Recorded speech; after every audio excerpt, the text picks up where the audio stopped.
Mbak Hana. Mbak Hana sudah saya jadikan host, bisa dicoba dulu untuk PPT-nya di share screen. Monggo, silahkan.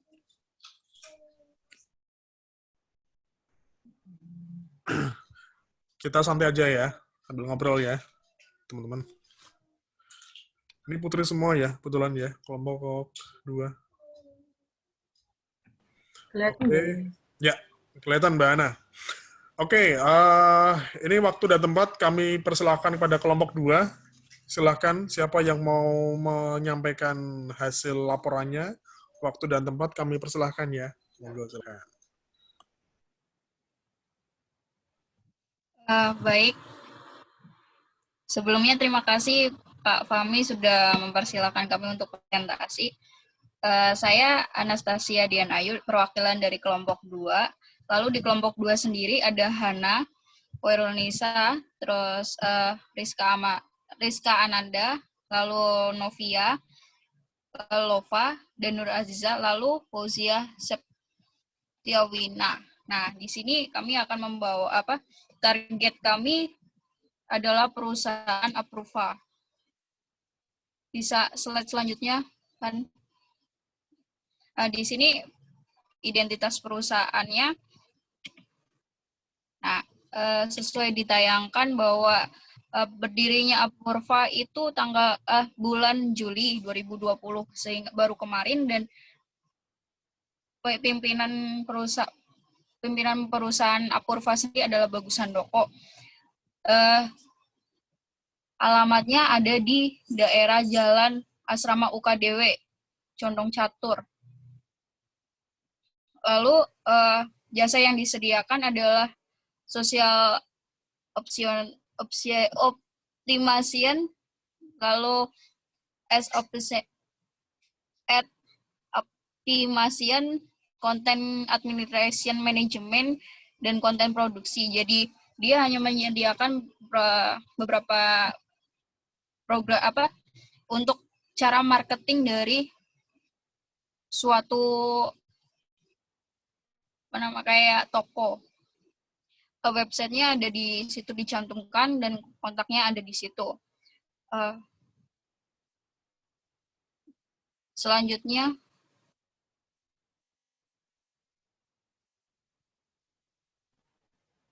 latar belakang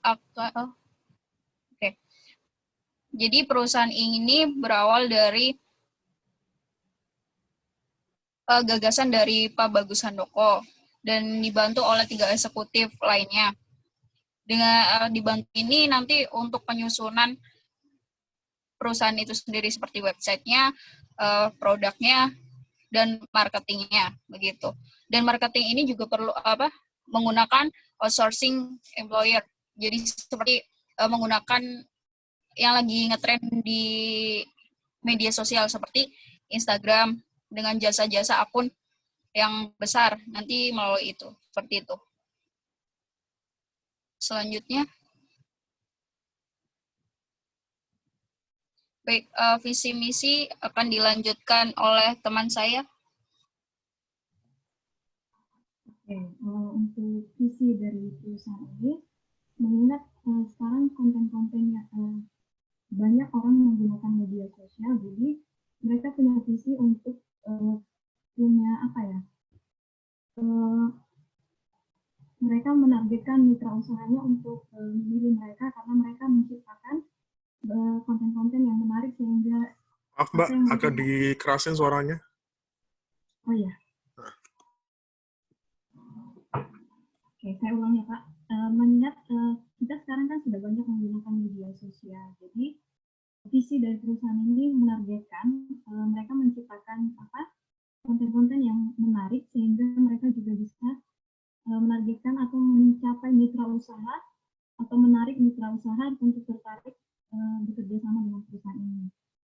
Jadi itu visi mereka, sehingga misi mereka yaitu yang pertama menjadi sarana solusi bagi mitra usaha dalam menghasilkan karya-karya yang berkualitas. Yang kedua, memberikan pelayanan terbaik di bidang pemasaran digital dalam mewujudkan tujuan usaha. Yang selanjutnya, membangun dan mengembangkan sumber daya manusia yang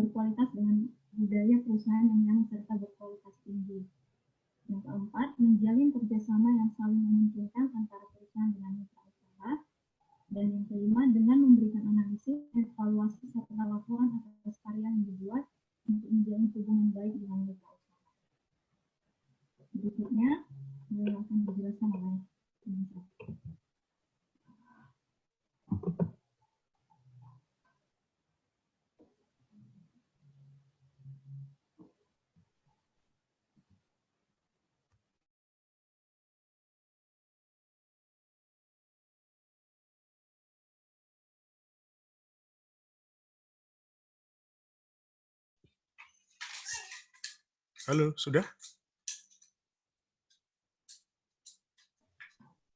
Dilanjut dengan Mbak Rizka. Monggo siapa yang mau melanjutkan? Yuk.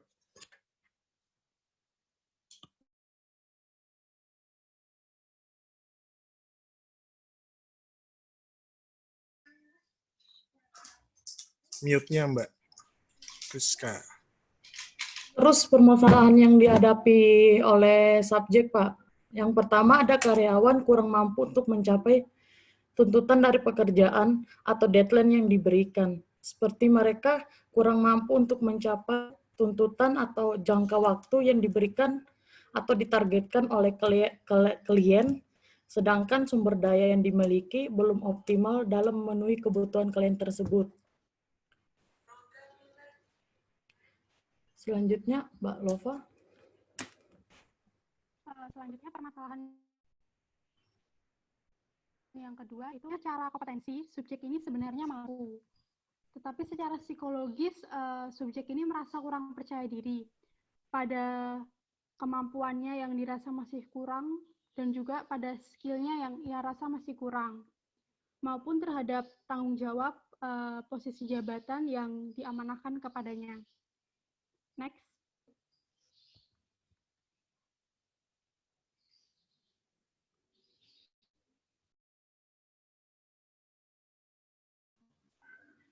Selanjutnya ini ada rancangan intervensinya berdasarkan hasil diskusi kelompok kami itu. Untuk intervensinya itu rencananya akan menggunakan intervensi strategi. Jadi ini mencakup strategi yang dilakukan perusahaan atau organisasi menghadapi perubahan. Nah, yang lebih ditekankan ini pada merancang nilai atau value bagi karyawannya, karena karyawannya itu pada permasalahannya itu tadi kan dia kurang percaya diri pada skill kemampuannya, terus diamanahin jabatannya itu, jadi intervensinya itu lebih kepada bagaimana karyawan itu tahu kalau dia itu punya value bagi perusahaannya. Selanjutnya diserahkan kepada Mbak Ina. Oke, baik. Selain yang dijelaskan oleh teman saya, rancangan intervensi dari kelompok kami yaitu memberikan edukasi berbentuk seminar online kepada karyawan, khususnya yang bertema tentang rasa percaya diri yang dapat meningkatkan kepercayaan diri karyawan. Selanjutnya ada memberikan pelatihan-pelatihan tentang manajemen waktu yang berkaitan dengan deadline, seperti itu.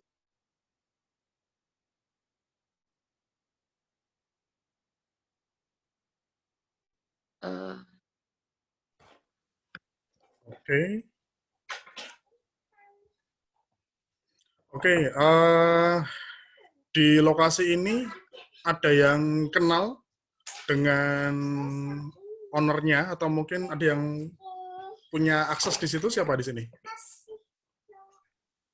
Anas, Pak. Mbak Anas kerja di situ? Enggak, ada kakak tingkat yang kerja di situ dan kenal. Oh, kakak, anak mercubuana juga ya? Iya, Anak psikologi kah? anak psikologi, Pak. Oh, siapa ya? Anas ya? Ini anak bimbingan Bapak sih, Mas Herdi, Pak. Oh, Herdi Triads ya. Oke. Berarti ini arahnya atau mungkin orientasinya dia apa ya? Dia perusahaan yang membantu atau mungkin melayani promosi produk gitu ya? Iya, Pak. Bentuk produknya apa ini di sini? Jasa promosian, Pak. supaya nanti dia mengiklankan produk yang disediakan dari klien itu, Pak. Oke, bentuknya aplikasi, website, atau semacam desain grafis, kemudian nanti dipromosikan. Tadi sekilas saya lihat ada semacam jual beli follower gitu ya? Bisa itu juga, Pak. Jadi nanti dia pakai kayak Instagram ad, terus Facebook ad buat promosi produk itu, Pak. Oke. Pertama, teman-teman tahu nggak targetnya dari perusahaan ini apa? Ada nggak targetnya dari mereka? Kayak misalnya apa ya? Kalau mau gampang ya, warung burjo misalnya. Warung burjo targetnya apa sih? Oh, bikin burjonya enak, kemudian pelayanan ke konsumen baik, dan efeknya nanti lebih ke keuntungan banyak. Nah, kalau targetnya dari ini apa dulu? Karena biasanya kalau misalnya kita mau melihat suatu permasalahan di kalangan karyawan, yang pertama diuraikan tentu adalah target dari perusahaan ini sendiri. Misalnya apa ya? Laundry ya. Laundry itu kan ukurannya, kita bisa mengetahui target dari sebuah laundry, itu kan pertama apa? Pakaian bersih ya. Pakaian bersih, kemudian kalau misalnya sambil nyetrika, itu nggak lecek-lecek setrikaannya. Kemudian jangka waktu ya, kalau di laundry itu kan, kalau misalnya laundry itu kan ada yang 1 hari, ada yang 2 hari, tergantung kesepakatan dari pemilik usahanya. Terus mungkin masalah fasilitas antar jemput cuciannya atau seperti apa. Nah, itu adalah target sebuah usaha. Nah, mungkin teman-teman yang perlu dipahami dulu adalah pertama, target dari usaha ini apa? Apakah soal kualitas? Nah, kalau kualitas, itu yang seperti apa dulu? Apakah soal kuantitas? Misalnya dia punya target nih, dalam sehari ada sekian klien. Atau mungkin ada target omset nggak misalnya, harian atau mingguannya. Pertama itu dulu ya, karena sebuah usaha, sebuah perusahaan, itu tentu punya target. Entah target masalah produk yang dihasilkan, target soal kepuasan ke konsumen, atau mungkin target bisa menyesuaikan masing-masing perusahaan. Nah, saya minta tolong dong Mbak Hana, bisa di-scroll ke atas lagi dong. Yang di bagian apa tadi ya? Oke, lagi Mbak.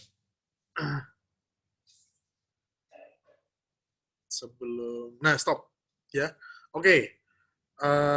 Nah, setelah diagnosis Mbak tadi, yang karyawan kurang bisa ngejar tuntutan dulu. Bawah lagi, bawah. Nah, setelah ini. Oke, stop Mbak Hana.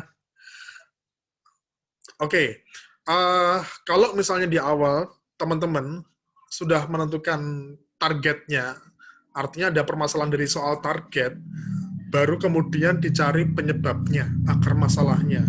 Misalnya ini ya, nomor 1. Karyawan kurang mampu untuk mencapai tuntutan dari pekerjaan atau deadline project. Nah, ini mungkin contoh akar sebuah masalah.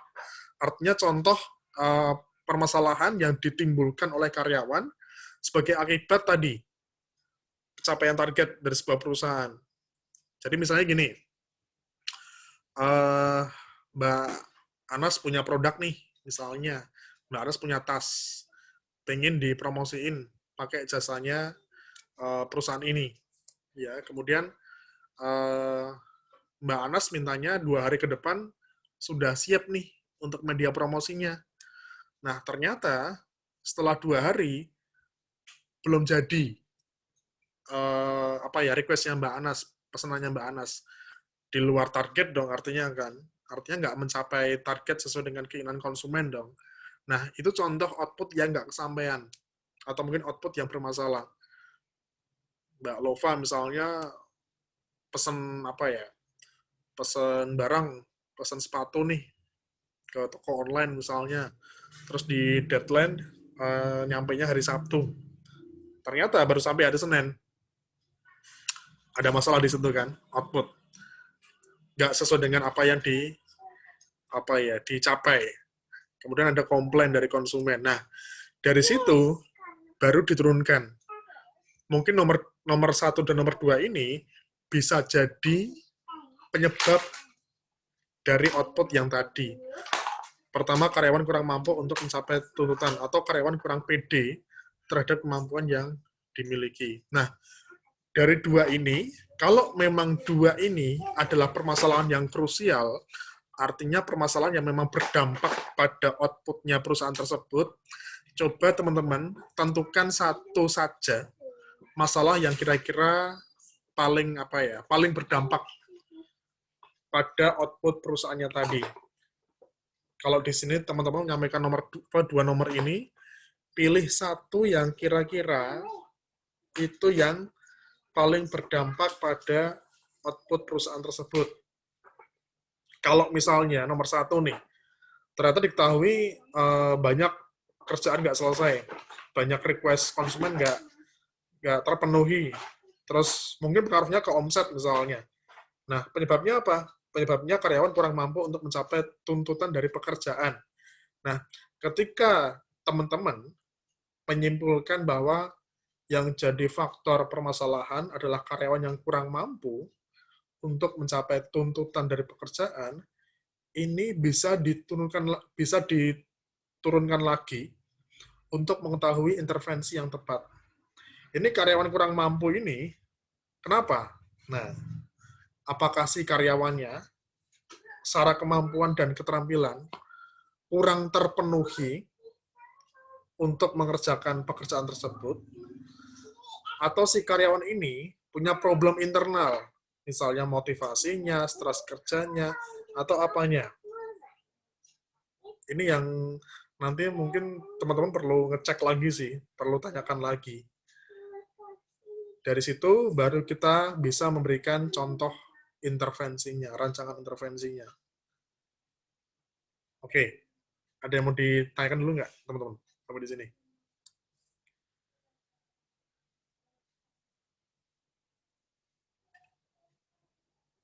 Sampai sini paham nggak? Paham ya? Paham, Pak. Jadi untuk mengetahui permasalahan yang terjadi, biasanya gini sih Mbak, ada beberapa permasalahan yang dialami karyawan, tapi tidak berdampak khusus terhadap keberlangsungan sebuah organisasi. Setiap karyawan punya masalah kan, setiap orang di perusahaan punya problem, punya kendala. Tapi kalau kendala yang dihadapi, problem yang dia hadapi, bisa atau mungkin tidak mengganggu proses kinerja dia, tentu tidak jadi masalah. Kecuali kalau misalnya permasalahan yang diangkat oleh teman-teman ini sudah sampai berdampak pada output. Jadi, baca alurnya bisa dibalik ya, dari hal umum ke khusus, bisa hal khusus ke umum. Kalau misalnya dari hal khusus ke umum, kita bisa melihat dari permasalahan yang diangkat ini. Karyawan kurang mampu untuk mencapai tuntutan dari pekerjaan. Nah, ini efeknya apa? Dampaknya apa ke output perusahaan? Atau sebaliknya, kita bisa bicara tentang output perusahaannya dulu. Baru dicari akar masalahnya apa. Oke, Mbak Hana coba bisa di-scroll ke bawah di intervensinya, Mbak Hana. Ya, satu lagi.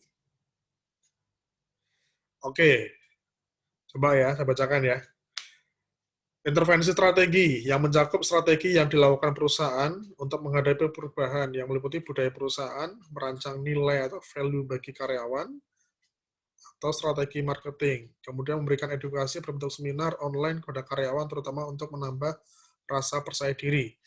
Memberikan pelatihan tentang manajemen waktu yang berkaitan dengan deadline. Nah, ini kan ada 3 intervensi nih yang diungkap sama teman-teman.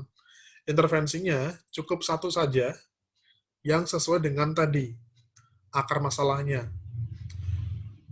Misalnya tadi ya, ada satu poin bahwa si karyawan kurang bisa menghadapi tuntutan pekerjaan, deadline, dan sebagainya.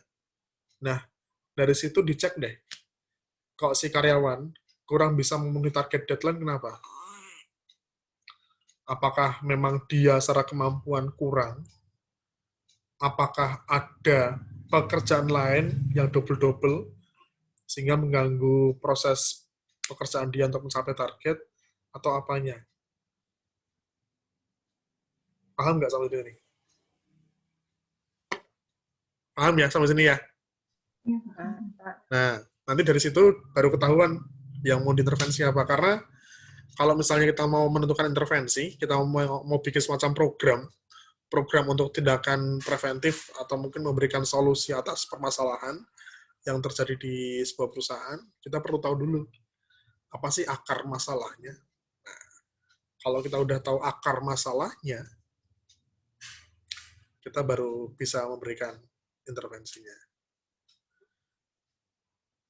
Oke, sampai di sini. Ada yang mau ditanyakan dulu nggak, teman-teman?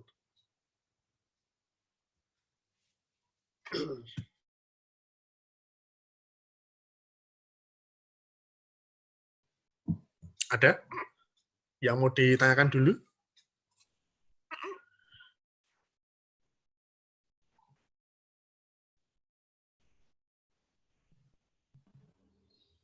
Ya, di sini belajar kemampuan analisa ya, teman-teman ya. Karena setiap munculnya permasalahan, entah di ranahnya individu, kelompok, atau organisasi, kita orang psikologi, kita perlu melihat akarnya dulu nih. Ya, kalau memang suatu permasalahan muncul, jangan langsung menyalahkan orang yang ada di depan kita. Kita lihat dulu kan, yang jadi problem apa. Misalnya gini, teman-teman. Ini saya pernah ngalami sih. Saya kan juga dulu mahasiswa mercubuana ya, pernah kuliah juga ya. Kita pernah nih satu kelas ya, ada sekitar berapa ya? Sekitar 40 sampai 50 mahasiswa. Nah, pas UAS ya, hampir sebagian besar nilai mahasiswanya itu dapat nilai D, delta. Yang dapat B sama A itu alah dikit banget, nggak nyampe 10 mungkin. Ya, sebagian besar D. Nah, dengan kondisi itu, kira-kira yang jadi, atau mungkin yang dipersalahkan siapa? Mungkin ada yang mau jawab, kira-kira? Satu kelas, nilai akhir setelah UAS, hampir semua nilainya D. Ada yang E bahkan mungkin. Yang B sama A cuma dikit. Kira-kira apa yang bisa menyebabkan kok bisa kondisinya seperti itu? Saya sudah Yuk, jawab. boleh. Siapa yang mau jawab? Kalau menurut saya, mungkin dari dosennya belum memberikan penjelasan secara jelas kepada mahasiswa sehingga materi yang diujiankan ataupun selama satu semester tidak dipahami dengan baik oleh mahasiswa. Jadi perlu dipahami juga kira-kira bagaimana dosennya menyampaikan materinya. Mungkin seperti itu, Pak. Oke, yang lain kira-kira ada?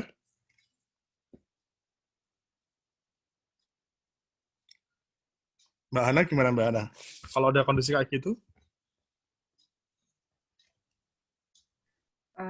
Kalau menurut saya itu Pak, karena ini konteksnya juga mahasiswa kan ya, itu menurut saya karena nilainya banyak yang D di akhir itu bisa dari mahasiswanya, karena kan bisa aja mahasiswanya itu memang males atau apa itu namanya, emang dia kurang memperhatikan ketika di kelas. Kemungkinan kedua juga bisa jadi karena dosennya juga, dari cara dosennya ngajar terus masih bikin mahasiswa nggak memperhatikan, males gitu. Oke, artinya bisa dari beberapa aspek kan? Bisa mungkin mahasiswanya yang memang, mohon maaf ya, karakteristiknya memang tidak disiplin, tidak mau belajar dan sebagainya. Bisa juga mungkin karena dosennya, yang cara mengajarnya agak susah dipahami, sehingga mahasiswa jadi kesulitan untuk menjawab pertanyaan di soal ujiannya. Bisa juga mungkin karena lingkungannya, situasinya yang tidak memungkinkan untuk berkonsentrasi pada saat ujian dan sebagainya. Kita perlu melakukan analisis dulu kan dari situ kan. Nah, sama. Ketika munculnya suatu permasalahan, kayak inilah ada karyawan nih, sering telat datangnya, sering nggak masuk, datang masuk apa, sering nggak masuk kantor, sering telat, terlambat masuk kerja. Ya, kita nggak bisa menyalahkan langsung kondisi karyawannya ya. Bisa jadi mungkin aturannya. Ada nggak aturannya?